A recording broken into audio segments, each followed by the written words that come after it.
It's time to venture into the Filmverse, a movie fan podcast where we dive into the vast expanses of cinema and report our findings. I'm Mytchel Chandler. And I'm Bryce Payne. And today, on the 10th episode of Into the Filmverse, we will be discussing the 2000 animated film Titan AE, the 2020 horror comedy new release of Freaky, the 2019 drama film The Farewell, and various content we watched throughout the week.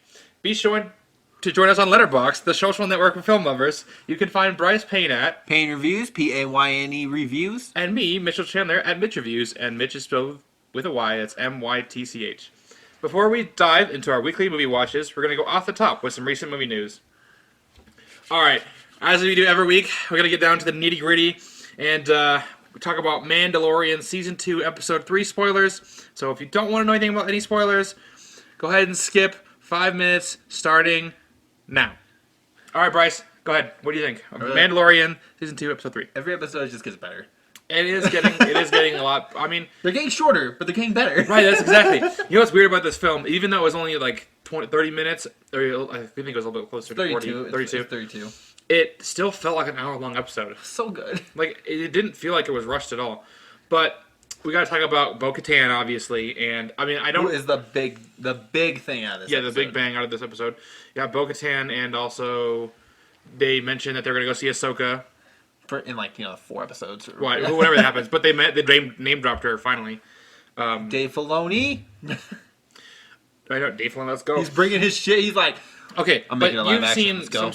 seen some Clone Wars and Rebels, right? I have seen some Clone Wars and not very much Rebels. But you've seen more than I have. I've seen a total of 3 episodes of Clone Wars and 1 episode I of watched Rebels. The first 2 seasons of Clone Wars now and the last season of Clone Wars, and I've seen some episodes here and there. Okay, so what did Bo-Katan hitting you? Or when she came out of there. See, I already knew. I mean, I knew she was. I knew her name, and I knew she was a Mandalorian. But anything beyond that, I don't really know. Yeah, because she. The history of Bo-Katan is she was the sister to Satine, who was the Duchess of Mandalore, so the leader of the Mandalore. She was leading a peaceful Mandalore, neutral kind of state during the Clone Wars, and was actually Obi-Wan's lover. But Bo-Katan was her sister, and is as of the end of Rebels the rightful ruler of Mandalore. Sabine with a B. Sabine is from Rebels. Satine. Duchess Satine is who I'm talking about. Duchess Satine? Yeah. Oh, okay. But yeah, so obviously it didn't impact me as much as I thought it was going to be. Because, I mean, I don't have too much experience with Bo-Katan, but I thought that was cool. Seeing more different Mandalorians, and basically they told Mando. Yeah, and they tell him he's like, yeah, you were part of Death Watch, and he's like, the fuck is Death Watch? And they're like, it's a religious cult devoted to getting Mandalore back to the old Mandalorian ways, with they're religious zealots. Yeah, it's you can't take. He's like, oh, I can't take off my helmet, and they're like, yeah, you can, dude. Which is really cool because things that people have noticed after this episode, the armorer in season 1 has the horns in her helmet. Right. So back in season 7 of the Clone Wars, there is a cult of because at the time Darth Maul was the leader of Mandalore, so a lot of Mandalorians put his spikes on top of their helmets. Right. So people are like, holy shit, we never noticed that. I liked how they reintroduced, they paid off with the frog lady. She got to meet her husband. It was cute. And they got a child. That was adorable. And Yoda didn't eat him. Yeah, Yoda didn't eat him, and he started petting it, and it also seemed like he wanted to eat it, but I was like, I can't tell if he does to. He was kind of like, I want to be friends. He's like, I want to be friends, but I'm also kind of hungry, Always. Oh, and then didn't the little octopus attack his face in this one? Yeah, he was trying to eat stew, and he got attacked, and Mando's that was don't eat with your food. It's like, don't play with your food. He's like, oh, I don't even care. No, I'm really excited to see where this is going, because every episode it gets more and more into it's more interesting. Right. Now it's first off, Ahsoka knows who Yoda is. So she's going to see Baby Yoda and be like, wait a minute, what? Hold the fuck up. I know that. The fuck? Right, exactly. But I'm pretty sure that Bo-Katan is going to be back in the show. Yeah, I can't see why she wouldn't be. I don't think she will. No, I don't think she will? No, I don't. I think she's especially with the Darksaber out there, and how she's the rightful ruler of the Darksaber. Maybe near the end, but otherwise it would get too much into her own shit, because she's doing her own. By the way, I just looked up stuff after, and I had some friends telling me about stuff. That's why I know some of these things. Yeah, because she was the last known wielder of the Darksaber. Right. And now Moff Gideon has it. And now Mando is going to go meet some Jedis. Which I'm every time he pops up, I'm like, ooh, shit's about to go down. He's like cameos, destroy the ship. They're like, are you sure? He's like, yeah, do it. And the dude has a electric cyanide pill. I was like, gosh, that's crazy. Let's see what else. I'm trying to think. Long live the Empire. Oh, when they push Baby Yoda into the pit, I'm like, bro, what the fuck? You just fucked up. And then Mando's struggling to get him out, and I was just like, yo, Mando, you could beat up worse than this. And then the rest of them saved him. Oh, okay. They kind of had like the rest of the Mando saved Yeah, him. then they're like, he's like, I've been looking wait. for you. Oh, really? I want to mention though, it was super cool seeing stormtroopers in this episode. I love that. Every single time I see like something from the Empire, I'm like, yeah. Yeah, they had the stormtroopers and they were just beating them up like they're nothing, which I was like makes sense because they're not usually Stormtroopers, yeah. Right. Like, But I was like, it just was cool. I was like, I wonder if that was like was it the 501st Legion? no, it'd be like the First Order or something. Like, No, I know, but I just meant like I wonder how like the costumes. You know, a lot of the time they outsource to get the costumes from like the 501st Legion, which is like a cosplay group. no, I have no clue. But I didn't look that up or anything. I just thought maybe. I'm so excited to see where this is going. I think it can only get better. Hopefully the episodes get longer too, because 30 minutes ain't cutting it. Okay, do you think Ahsoka's going to be in the next one or no? No, I'm gonna say it's gonna be like 2 episodes, because what's gonna happen is he's gonna fly, Next one was 4. break his ship, had to fix his ship, and then leave, and then probably. Yeah, I think I agree with you. It's probably going to be episode 5. He always has a ship broken. Anyway, Well, thank you guys for joining us as we talked Mandalorian spoilers. And until next time on The Mandalorian, which will be next week when episode 5 gets released. So we always give a week before spoilers. episode 4. Episode 4? No, because episode 5 because it's Friday, Mitchell. Episode 4. You were right. So it'll be episode 4. We'll talk about next week. Anyways. Get your numbers right. Get my numbers right. So, in addition to some kick-ass Mandalorian, we also got a rather weird sequel that's coming out. Nothing you would quite expect. Any of you remember that little film called Sharkboy and Lava Girl that came out when we were kids? Or if you were... Do you think they just got the rights to this movie because they made a deal with Nickelodeon? Probably. Oh yeah, because I guess they do, especially with Avatar coming. Well, Netflix... They have Avatar on Netflix, and then they have a deal for like a SpongeBob spinoff going on Netflix too about Squidward. Oh, cool. Like, That's sort of cool. I don't know. So they signed a contract with Nickelodeon after Disney Plus came out. Netflix said they're doing a new Sharkboy and Lava Girl, but not only did they say that, which I think that was actually announced earlier, but Sharkboy and Lava Girl are parents, and they're back, and they're adults. Like, what? This is gonna be such a bad movie. It probably will be absolutely trash, but I am looking forward to it. I want to watch it. Don't get me wrong. I'm not like As long as you don't bring back... George Lopez. That's the whole George reason I want Lopez. to watch it. I hope he is back. Oh, no, please don't. I I hated want that George thing. Lopez back. Okay, he can be back. I just don't want to see that giant fishbowl face thing. Do you think they're gonna have the same effect style?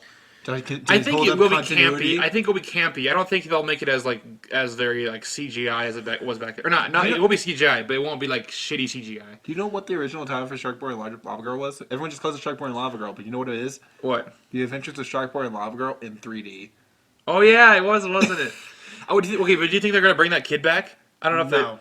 You don't think so? No. They're not bringing back what's his name? It's not Taylor Lautner? Yeah, I was thinking No, Channing because Tatum, and I was like, no. apparently, actually, 2 kids played Sharkboy I guess it was two different kids. It was Taylor Lautner and Taylor something. Yeah, because one of them played the younger version. Yeah, and he's actually gonna be the new kid, or the other kid that wasn't Taylor Lautner, the other Taylor kid. They both have Taylor names. Is actually gonna be playing it. That's annoying. It's a weird day. They're both named Taylor, but it's not. Dream. They're like, we kept the girl, but we didn't keep him. I feel like that's what they did. They just said dream, go to sleep, wake up in 2020, and here's another Sharkboy and Lava Girl. 15 years later, because why not? 15 years too late. To quote my favorite character in Disney Syndrome.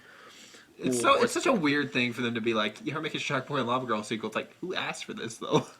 Exactly. Nobody asked for it, but we're gonna watch it. I'm not mad about it, but it's just like, it's so weird. Like, thanks Netflix. You know what's crazy? It's just one other thing I mentioned about this is that we would never have gotten this just like if it wasn't for streaming or Netflix. Yeah, because Netflix, because like Nickelodeon would have been like, there's no money in it. No, like, we're not making a Sharkboy and Lava Girl 2. What are you fucking crazy? Some guys are like, come on, man, it was like my childhood. They're like, no. What do we get out of this? He's like, we can do a theatrical run. No one's gonna fucking watch that. See, what Netflix does is they just do a line of cocaine. They're like, huh, Sharkboy and Lava Girl? Yeah, here's the money, dude. Just Someone comes in with a screenplay. They're like, can I make this? Yeah, go ahead. You didn't even read it. No, it's okay. Just put it on there. Someone will watch it. Right? They're just like, it'll find a home somewhere. They just walk in the Netflix studio. So I got an idea for a script. Here you go. Here's the money. Just make it. Wait, what? How much money? I don't know. 125 million sound good? Why not? Here you go. They're like, do it for 23. And they're like, okay. Not a penny more, not a penny less. Use all of it. Like, are you sure? He's like, yes. I don't care. Absolutely. Someone will fucking watch it. Well, that was awesome. So basically, that's cool. Sharkboy and Lava Girl is coming. And up next, we have a movie called One Night in Miami. Just released a trailer that's coming out on Amazon Prime. And it follows a fictionalized meeting of Malcolm X, Muhammad Ali, Jim Brown, and Sam Cooke in a Miami hotel room in February of 1964, celebrating Ali's surprise title win over Sonny Liston. Bro, this trailer is fire. Dude, this I was like, I'm so excited for this fucking thing to drop. Like, I was watching people's reviews on Letterboxd as like the festivals were rolling, and this film was getting like 4 to 5 star reviews across the board. Wow. I mean, yeah, obviously this is not on my radar at all, but I just like the trailer made me tear up. Just how bold, empowering, and bold it felt. I just like, let's fucking go, dude. I feel like that should just be my statement. Let's fucking go, because I just say that whenever I get excited. The crazy thing is, I heard about this movie first in like May. Okay. Back when I was first starting looking at movies that were coming out that could be nominated for Oscars, and this is one that always made the list on people's shit. Yeah. Nope. I mean, of course, we can always have the debate about Oscars this year. However, yes, it should be. I mean, this is definitely an Oscar-worthy film, regardless of what year it came out in. Dude, it looks so Sorry, good. it looks like an Oscar-worthy movie. I can't actually say if it is or not since I haven't seen it. However, it looks just phenomenal. It does. It looks. God, dude, it looks like fucking. I cannot fire. absolutely wait to see this. That and with, I mean, either in theater or on Amazon Prime. However, I can see it. I will be consuming. Yeah, this because it goes in theaters for a limited theatrical run starting on Christmas, and then it'll be on Amazon Prime on January 15th. I was made in America, so I have to fight for America. Ooh, ooh, ooh! I love it. Yeah, the song in the trailer adds so much more power behind this trailer. I know. I was like, I need that song in my playlist immediately. Like, you just go watch the trailer for One Night in Miami, and I promise you're gonna be riled up. Let's just say that. Yeah, dude, I'm so excited to watch this movie. It literally dropped on Wednesday.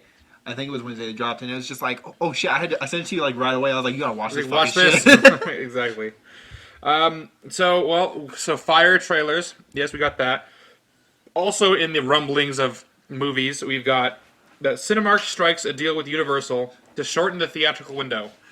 Yeah, because every other theater company's like, if you do your fucking streaming thing, we don't want you. And Cinemark's like, hey, you can come over here, Big Poppy. Think of the money we can make together. Well, okay, but see, I think a lot of people forgot about this because AMC actually made a deal with Universal like a month or two ago, doing the same exact thing, almost the same exact thing that Cinemark's doing.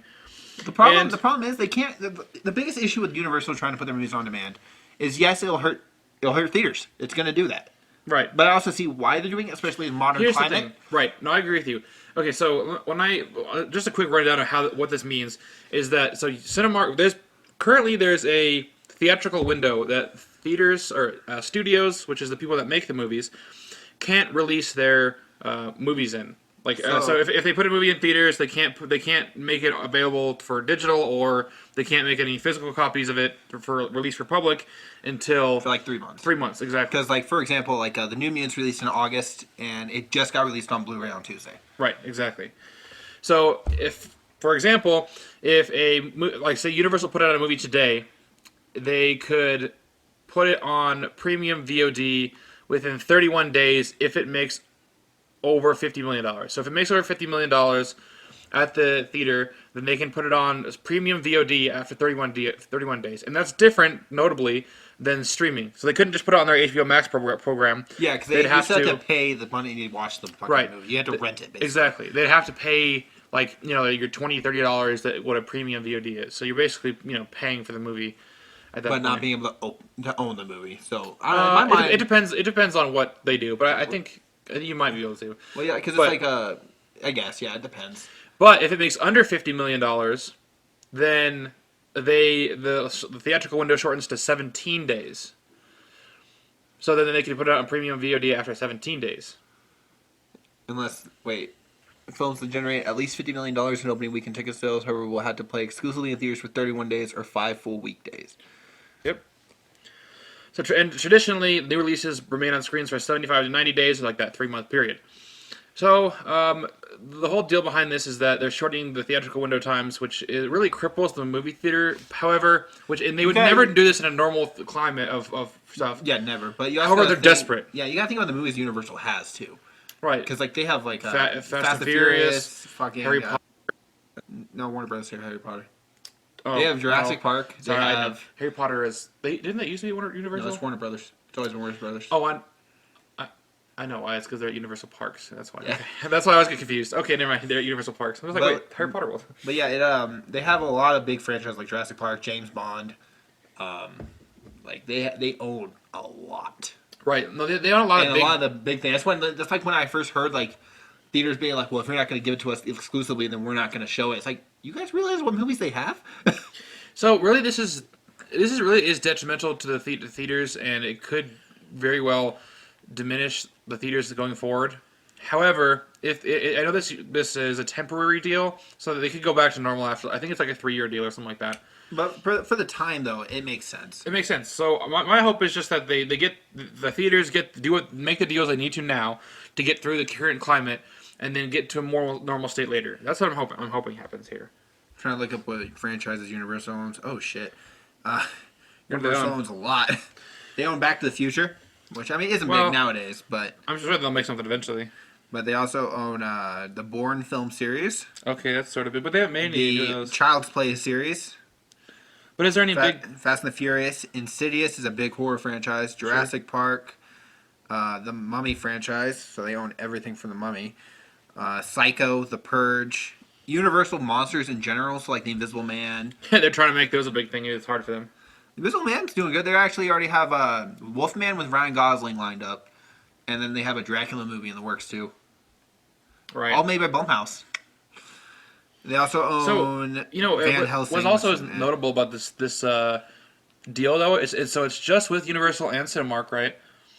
And that's to say that like these other theaters, let's just say, well, because AMC has their own deal with Universal, but it's just Universal going to these other theaters. None of the other studios are doing this. Yeah, but it's mainly because Universal released Trolls? Yeah. And that made literally over like $10 million. That's basically all in Universal's pocket. Well, there's a bunch of different ways to go to that. They didn't actually make money off the film, but I did the math on it. But they really didn't make money off of the film, I don't think, anyways. I heard they did because they made a lot. They made more money. They said they made more money releasing it on streaming than they did releasing it on theatricals. I'd have to double check on the numbers on that, but we'll just. I don't know. I remember that being the main reason. It's been like the movie came out like fucking March. No, I know that was a common. I feel like that was a common misconception is that they made a lot of money. They did make a lot of money. However, I still don't think it was enough to substantiate them making releases just by themselves. If that makes sense. Well, I guess they look at it like if they release it in digital, then they did make money. Like there's no doubt that they did. They made digital, money. It's more accessible, so more people could buy it. Sure, exactly. But you also got to think about the fact that how much money they made, and everything was already shut down at that point. So, there's a lot that goes into that. I'm sure we can definitely. It's a big thing. That's a conversation. That could be a whole episode on its own. Yeah, it really could be. So I don't want to get too much into that. So as we move off that topic, that was all of our movie news for the week. So with our most recent movie news, that is appropriate. No. Right? Yeah, I mean, I guess Paul Bettany said something about a purple appendage, but we'll adhere from that. Yeah, that's really unnecessary. Unnecessary. Exactly. Like, what am I gonna do with that? It's like, thanks, Paul Bettany. That's cool. Okay, I'll help my Yeah, all right. With the most recent movie news dissecting this spun into dutiful discussion, let's move on to our movie night watch. Each Monday, we gather a bunch of friends together and watch an Oscar-winning Best Picture film, alternating between the older and newer years. On every third week, however, we allow a member of our group to choose a film for the others to watch. This week, our friend Jacob chose the film Titan AE, which is a 2000 animated feature depicting a distant future after Earth has been obliterated by a mysterious alien race known as the Dredge. Kale is a human teenager who has been given a mysterious map by his father, leading him to an unforgettable journey. Bryce, what did you think of Titan AE? Why you gotta make me slam this movie first? Because I read the intro and I need a minute to impress my voice. I was not impressed with this movie. It was very blandish. I can see Jacob chose it because of nostalgia, which is a fair reason. I like turtles. And I found it very reminiscent of like older Disney films, like not older, but like their movies they were trying to make back in the beginning. It was like kind of like Bambi. Well, yeah, I would say Anastasia, Atlantis, exactly. Very reminiscent of those. But it didn't feel like it brought anything new to the table. Like nothing was really impressive. It seemed like it tried to be edgy, which is weird for like a kid movie. To me, it borderlined an anime movie, and which is not my cup of tea. And so it's very like trying to be like an American anime movie, and I don't know how to explain that other than. Dude, the amount of sex jokes in this movie was fucking insane. I know this is like what is E for everyone? What is this, a game? No, it was just rated like PG. Like, and there was like blood in there too. Like, Yeah, just, people were getting shot. We're like, holy fuck. yeah. Actually, Jada, your wife and our friend, she had a favorite character in the film, and within the first 5 minutes, she's like, "Oh, I love that character," and then boom, he gets shot and obliterated. And she's like, "Oh no!" We were like, oh fuck, okay, it's gonna be like that. I'm so sorry, Jada. But no, it was a weirred movie. It was Like, I wouldn't say. Okay, here's the thing: it's not a bad movie. Like, when you it's think about a definitely bad watchable. movie, It's not something I'd want to watch all the time. It's like well, I guess one of the things is when you think about a bad movie, it's just something that like I don't know. It has a specific quality to it, you know. You're just like, oh, this is not good. It's just one of those things, like, you know, it was made good. It has Matt Damon as the main voice actor. yeah, like they tried, like they put a lot of money behind Yeah, this. they put like money and effort behind it. It just felt very like bland and just regular. I don't know if that. It feels comes like across every other action movie in existence. Yeah, it just feels Like like you can watch what's that one movie where Osmosis Jones or something like that, where like the dude's inside the human body. bone sauce. I don't know. It's like I don't know. It's like this movie. It's like the movie where like the dude's like a germ inside the body and he's like a cop or something.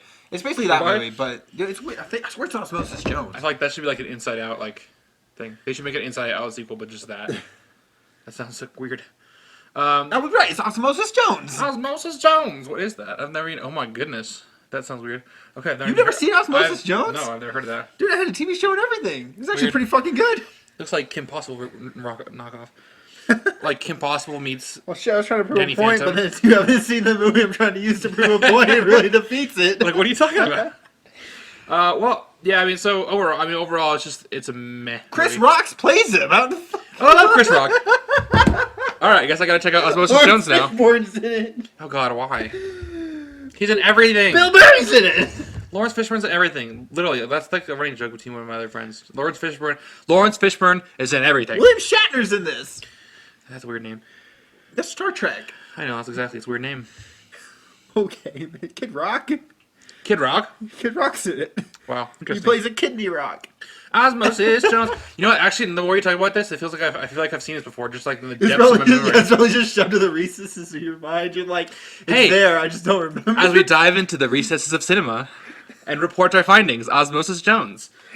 Oh, that's so funny. I'm like, what do you mean you haven't seen this? Well, speaking of freaky incidents, after pressing pause on the small screen and falling back into a leather recliner with a bubbling cherry coke, ready to experience cinema as it's meant to be presented, Bryce and I watched the 2020 horror comedy Freaky. So, Freaky follows a 17-year-old Millie Kessler who spends her days trying to live high school and the cruel actions of a popular crowd. But when she becomes the latest target of the Butcher, the town's infamous serial killer, her senior year becomes the least of her worries.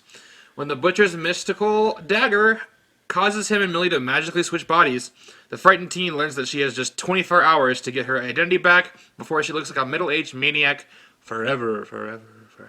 Is that really what they have for the synopsis? Yeah. It's fucking insane. Middle-aged The Butcher. maniac, man, they were really descriptive. Okay, but before I say anything, every time I say the Butcher, I just think about The Boys. I haven't seen the boys. I know you haven't because you won't watch it because it's a TV show. No, I don't watch it because I don't have time to watch it. I got other things to watch. That's only because it's a TV show. Anyways, I'm but watching Mandalorian, so fuck you. that don't count. That's basically a movie. Basically a movie. It basically is a okay. movie. But anyway, so Bryce, what did you? Well, I know you have seen Happy Death Day. This is the same company that made Same this. director. Actually, even same director. Yeah.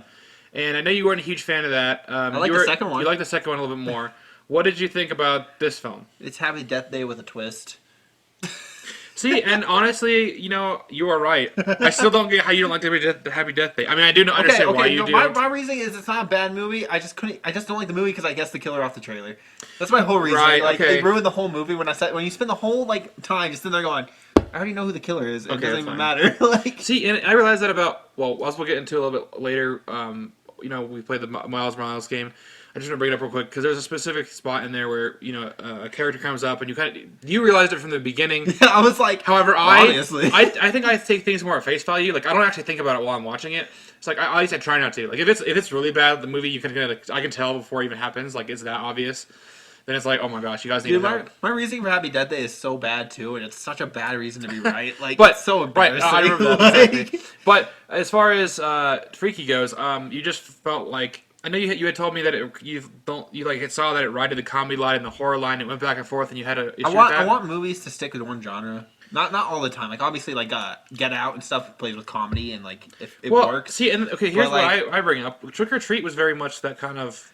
But I went into it expecting it to be dumb. Well, wait, you didn't go into this expecting it to be dumb?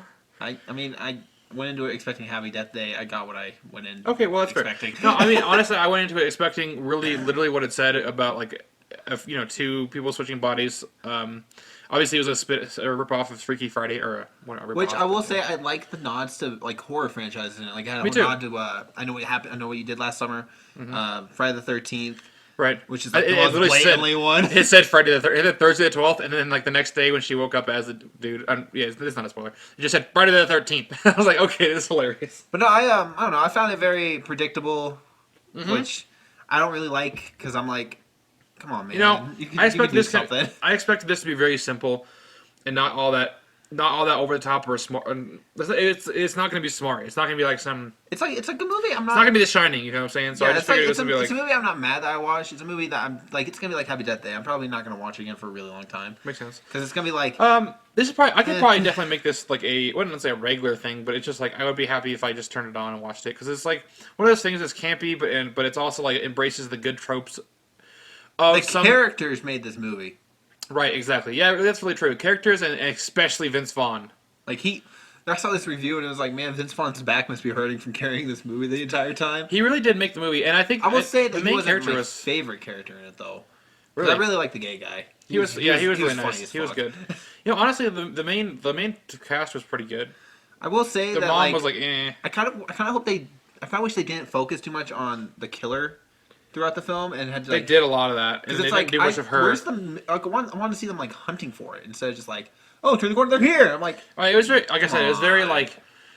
Okay. I would have liked if like it was like an old school slasher vibe where it was like you don't know where the killer is and it could just be anywhere instead of just being like it's in your face the entire time. You always know. Yeah, there's a lot of different ways they could have gone with this, and I think the way that they did it worked. I mean, it definitely worked on that level where I think if you like campiness and just not very like it's just kind of like simple and I think dumb. I've just seen too many slasher films to be honest. Yeah, I haven't seen that many, so I'm like, to me it's just a mix of like every Friday the 13th movie put together. Like I have some issues with some things characters did and I was like, nobody like there's better ways to get out of this. Like, don't do that. Like that's stupid, stop. Or like they were like too stereotypical. I'm like, yeah, you're a bully, we get it. Yeah, no, I definitely agree with you. But overall, I mean, it's a film. I think I gave it 3 out of 5. It's like it's an average. Actually, movie. I think it's funny. I like how we sound like we have such different opinions, but I gave it a 3.5 out of 5. Like it's not that much more, but I just thought I laughed a few more times and you did. You laughed a lot, and it made me like I was sitting there next to you, just like I don't get it. I don't get it.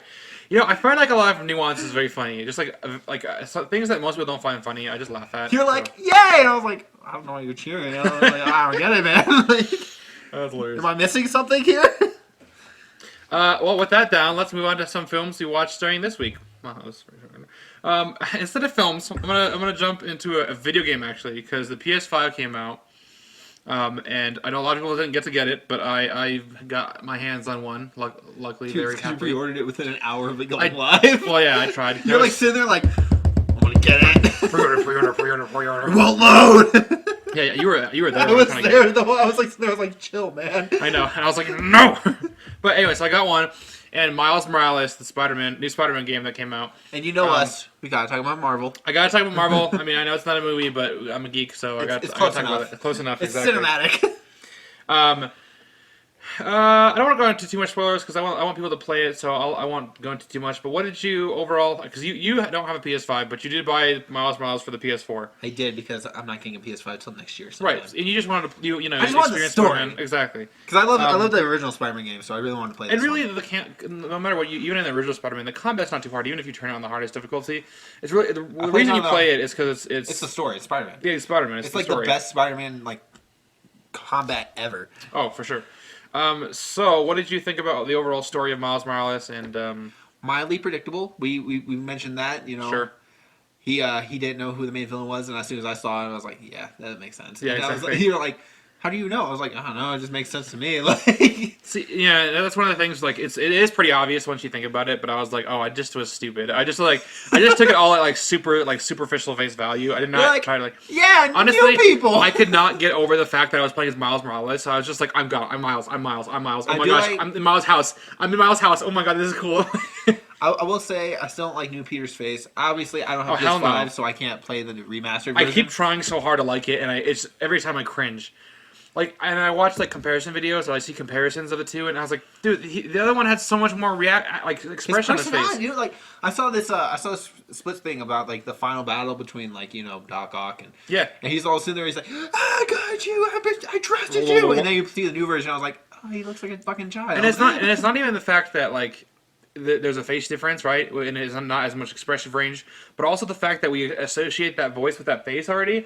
So like when you change when you change somebody's face, like after you already know their voice, it's like no, like that's not his face. Now I will say that when I saw Peter in Miles Morales, I was like, Peter, but I was still like, but you're not the right Peter. You're just like, you need to change your face. Honestly, and this is I'll play Spider-Man again before I super make this decision, but I feel like they really should change it back. They're not going to. They already said they won't. I know, but they said they won't. But then even after if enough people go like, we hate it. Yeah, exactly. Like I feel like they really could have took that old actor's face and made improvements on it. Even if they wanted to, and made it for the new game. And more fleshed out and stuff. Instead of being like, well, our voice actor, we should have him portray. That's not like, how this works, dude. Peter looks better as the old way. You can't introduce a person and then just change that. I mean, you can. But anyway, it happens. Anyways, back to Miles. Right. Sorry. Miles looked really good in this game. A lot better than they did in the original Spider-Man game. Right. They drastically improved him because I didn't like him at all in the first game. He was really annoying and just kind of there. A few notable things are like the way the music plays as you fly throughout the city. Oh, dude, I love it. It's like the Spider-Man music integrated with some more like R&B. And to me, I was like, you just added so much more soul to this game than anything Spider-Man. I also loved his swinging style because it was like wild compared to Peter. Right. Peter was like so like focused on it. Exactly. And Miles is like, let's doing spins and shit. Let's go.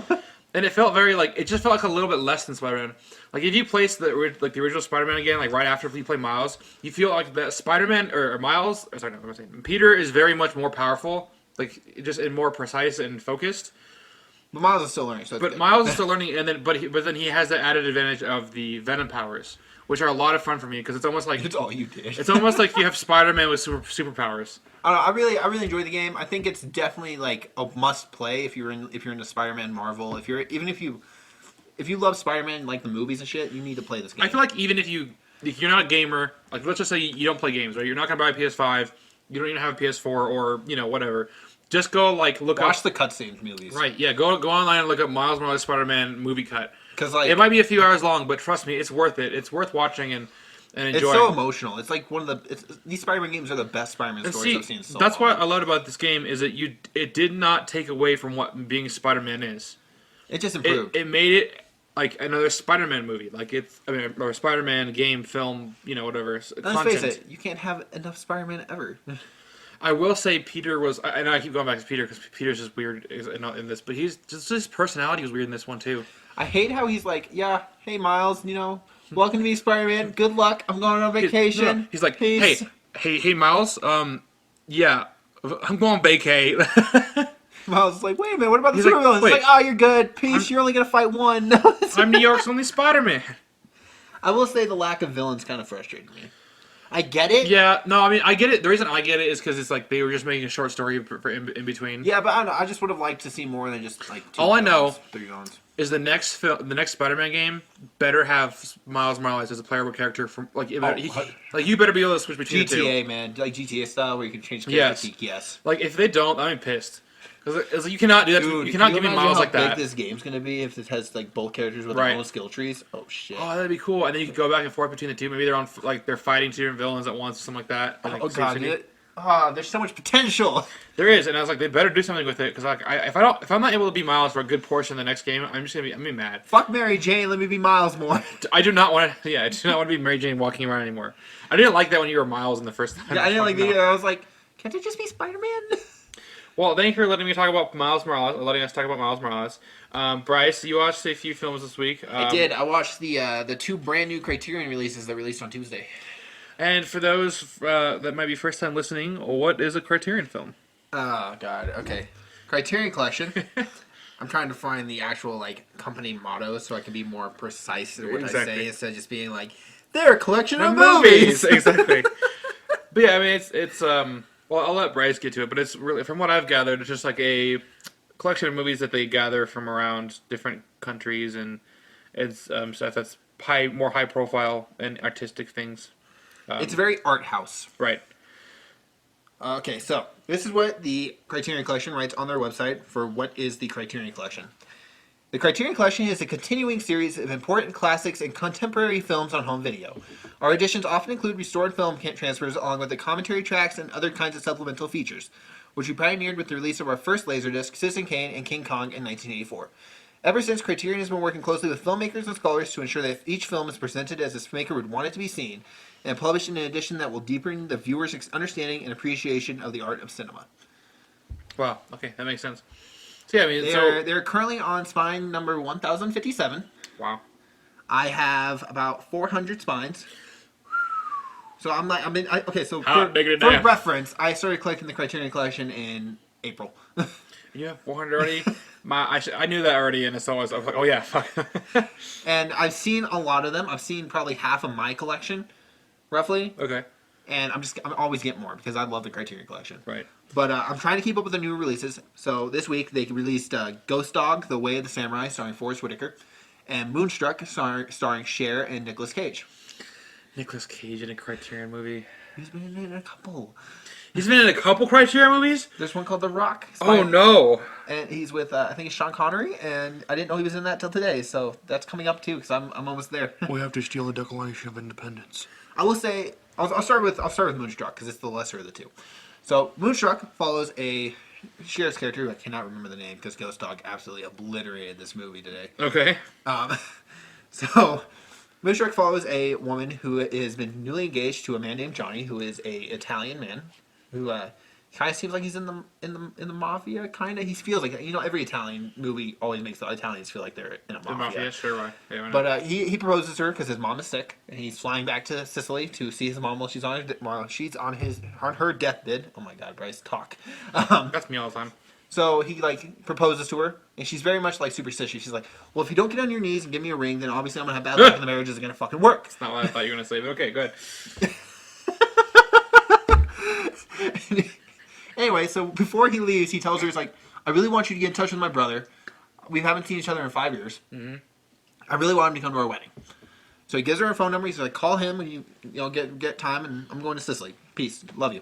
And so he leaves, and she's like goes to her parents, tells them that she's getting married. They're like, again, because she's married one time before. He's like, "The last time was bad luck." She's like, yeah, but this time he proposed on his knees. And she's like, or her parents are like, "So?"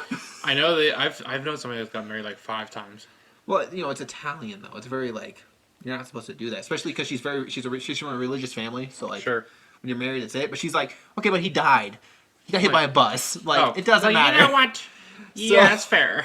So she goes and meets the brother, and it is Nicolas Cage. No. And Nicolas Cage's intro is he's working as a baker, like coal shoveler, like in a bakery. Sure. And he's sitting there, and he's like sweaty, wearing this white tank top, and you see his fucking hairy chest. No, see, exactly. His hairy chest. Nicolas Cage's hairy chest is why this should not be in the Criterion film. But the best thing is, she's like, "Well, why is there bad blood between you?" She's like, "He came in when he was getting married last time and asked me to make some bread." He asked me to make some bread. I was making bread. And I was making bread. And I was using the slicer. In the slicer. And my hand got caught in the slicer and took off my fingers and mutilated me.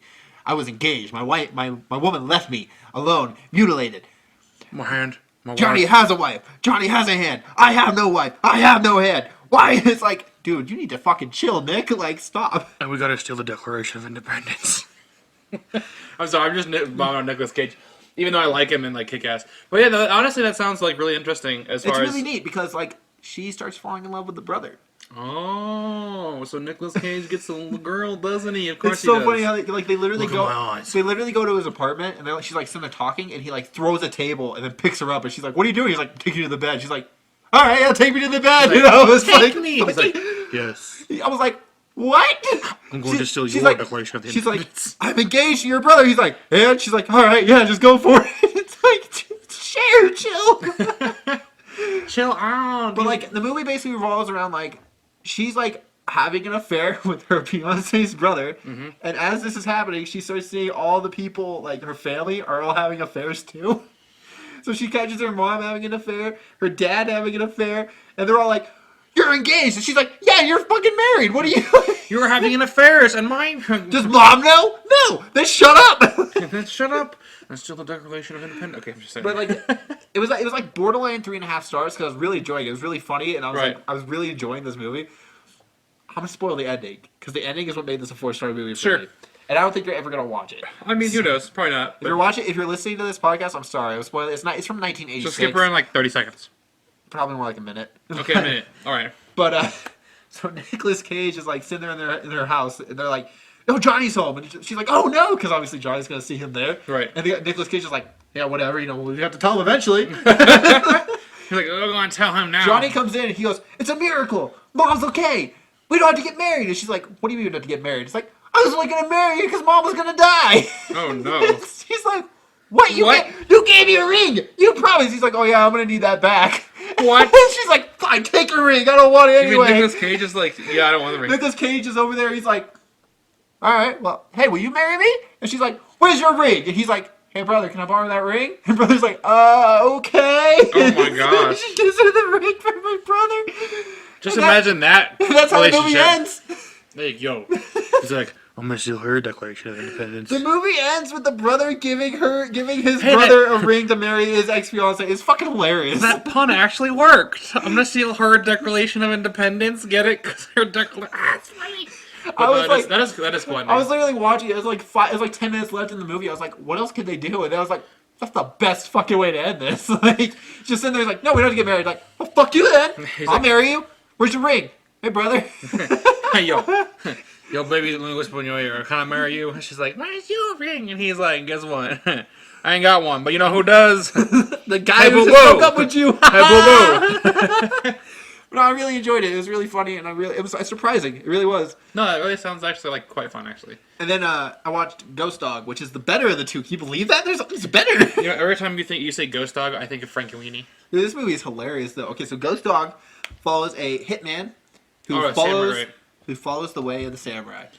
He doesn't use phones.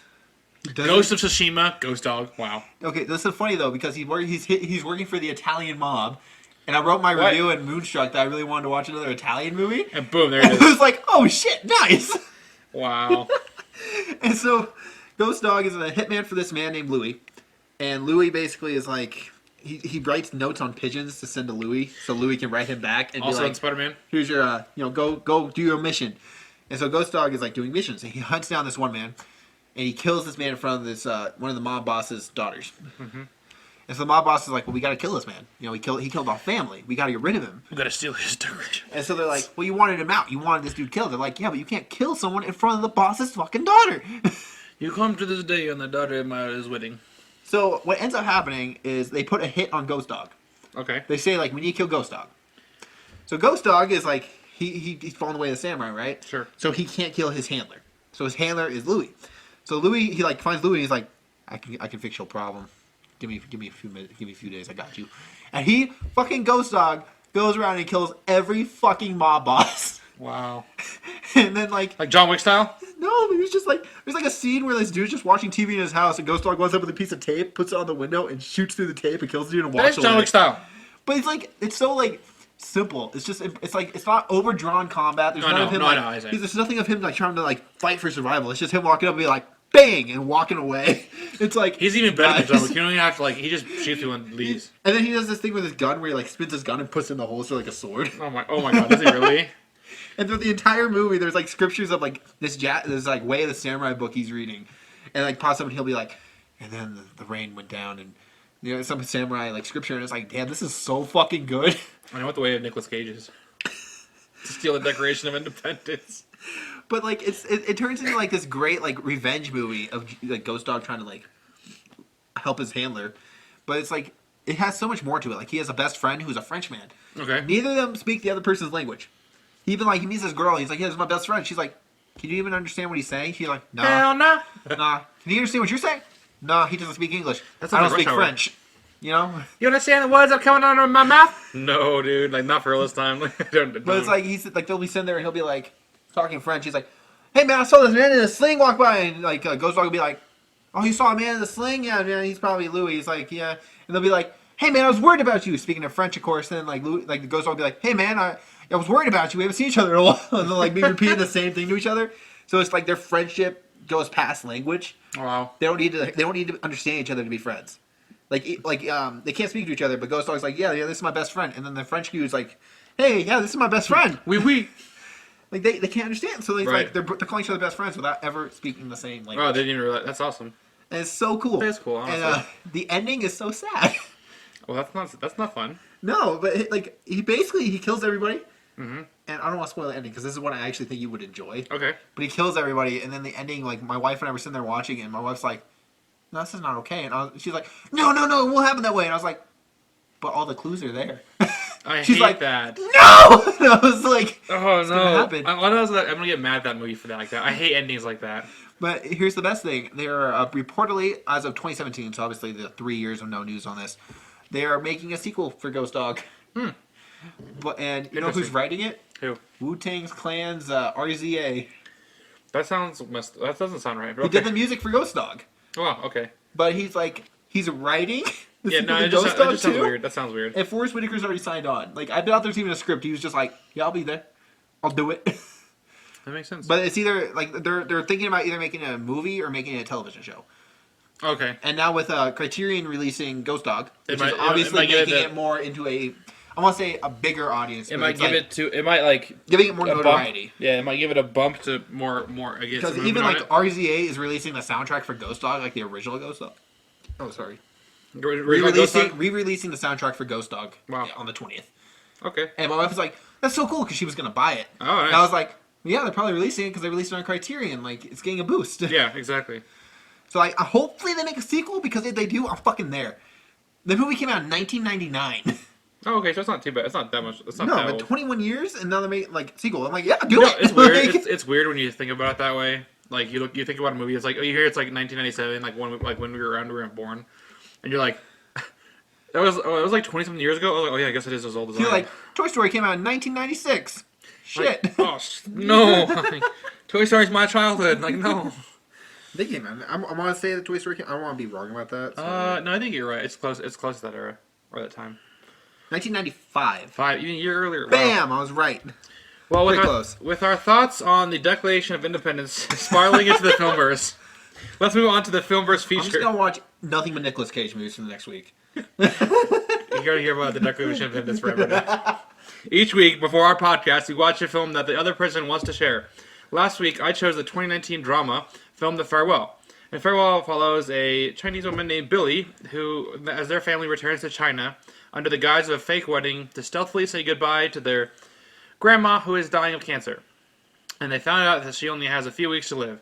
And it's about a dilemma of them deciding, the family doesn't want to tell her that she's dying, but Awkwafina has since she's from America and she's born in America, she very much has struggles with that, and it's hard for her to keep a mask on when she's around her grandma. Bryce, since you were able, this is the first time you were seeing this movie, what did you think of it? I love this movie. This movie was so good. Yay! I'm so happy. It was like it was not as emotional as I wanted it to be because like I don't want to spoil it because it came out last year, so it's still relatively new. Sure. But like, it didn't have that like end kick that I was thinking it was gonna have, where I was gonna be really like sitting there in tears, like no. But instead, I was like, yeah, it's a good ending. Yeah. It just felt very like I think I felt that way the first time I saw it, but the more it sat with me, if You gotta keep in mind we literally watched this like an hour and a half ago. Yeah. So like, for the people that have seen it, you'll know what I'm talking about. The ha moment, like at the end, it feels very much. It's a nice sweet ending, but the more it sits with you and the more you think about it, it just feels very like empowering and real. I really enjoyed this movie mainly because like it really brings up the whole like question of like morality. Like, Right. do you save someone you love from knowing that they're dying, or do you like let them live their life in tranquility? Well, I feel like this movie isn't really about. I mean, there's not really any spoilers. I feel like. I mean, I don't know unless you think. Well, okay. My thing is, the way the movie ends, it really makes you think about why, should they have told her, should they have not told her? I guess I won't tell you what they did. Well, I just mean like the whole ending, like what happens with the grandma. What's I'm saying, yeah. Because I don't want to spoil that. Okay, well, I won't say anything then. But however, you just want to know, like, It's interesting to see different cultures and how they react to different things. exactly. Because like America, it's like, yeah, you have cancer. Like, oh fuck. But And China, then- they're like, yeah, you No. have cancer. They're like, don't tell her. we Don't can't let them her know. Exactly. If they know, they'll die. Exactly. It feels like if they let them know, then they'll die, and so it's just interesting to see what There's a- outcomes there are based on how you tell There's people. this really powerful moment between the uncle where he like tells Aquafina's character Billy that it is their duty as a family to carry the burden for the grandma. Right. So just because the reason they say Americans are weak, because we don't let ourselves hold that burden. We give that to the person that's dying, instead of holding that guilt in it, because otherwise we feel guilty that we're not telling them.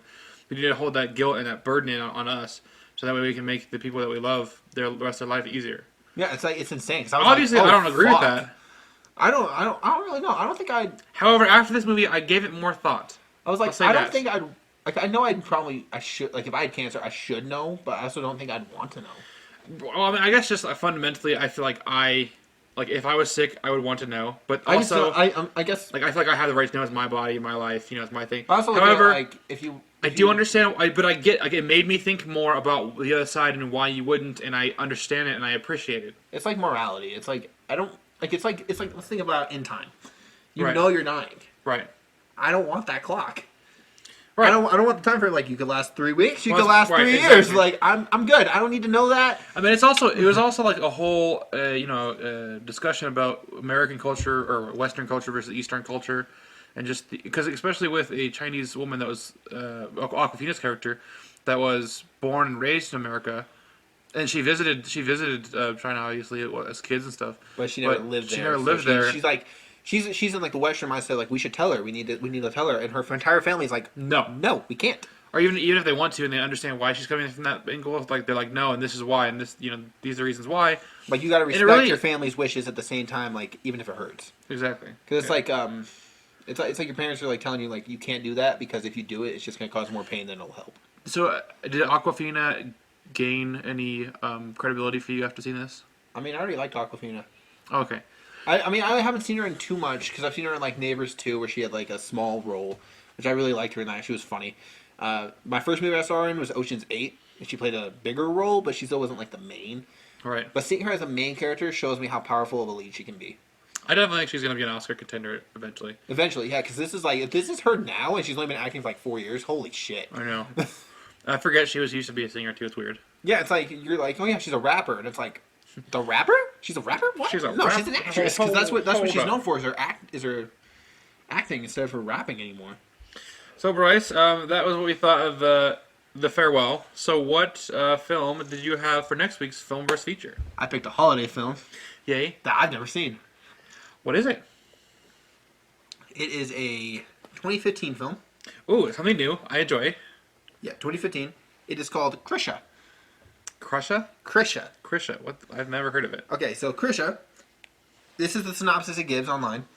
Tensions rise at a Thanksgiving gathering when a troubled woman, Krisha Fairchild, who is the director's aunt, Okay. reunites with the extended family that she abandoned years earlier. Huh. So K-R Krisha. R-I, yeah. So it's R-I-S. Krisha. Sorry, I'm trying to look it up here to see what it looks like. Krisha movie. Okay. Oh my gosh, that looks scary. I don't know anything about it. I looked up. I like how it says drama comedy, and then the first picture is just like a horror film. It does. That's why I'm kind of confused about that too. But I'm very excited for this because like, it has very high reviews. High ratings. So, it it looks does. interesting. That's what also caught my mind because I looked up. And it's A24, so usually they put out some interesting content. I They're figured- hit and miss. I figured next week is Thanksgiving week, Yes, sir. so I wanted to do something holiday themed. So I looked up on Rotten Tomatoes the top 10 best Thanksgiving movies. I did not want to watch Charlie Brown's Thanksgiving. I like Charlie Brown. This was number 2. Number 2, okay.